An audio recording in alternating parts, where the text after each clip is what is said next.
வேலும் மயிலும் சேவலும் துணை. திருவண்ணாமலை கோவில் கோபுரங்களிலேயே மிக மிக பழமையான 140 அடி உயரம் கொண்ட கிளி கோபுரத்தை 1053ஆம் ஆண்டு ராஜேந்திர சோழர் கட்டினார். இளமையில் தவறுகள் பல புரிந்து அருணகிரிநாதர் பின்னர் அவற்றை உணர்ந்து தற்கொலை செய்ய இந்த கோபுரத்தில் இருந்துதான் கீழே குதிக்க முயன்று முருகப்பெருமானால் தடுத்தாட்கொள்ளப்பட்டார்.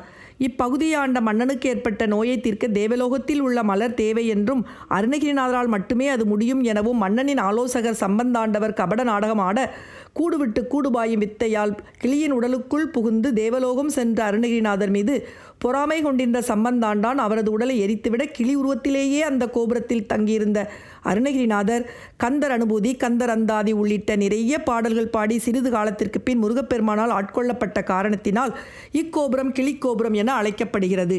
எல்லையில்லாத ஆதியே, எல்லாம் உணர்ந்த ஜோதியே, திருவண்ணாமலை முக்தியே.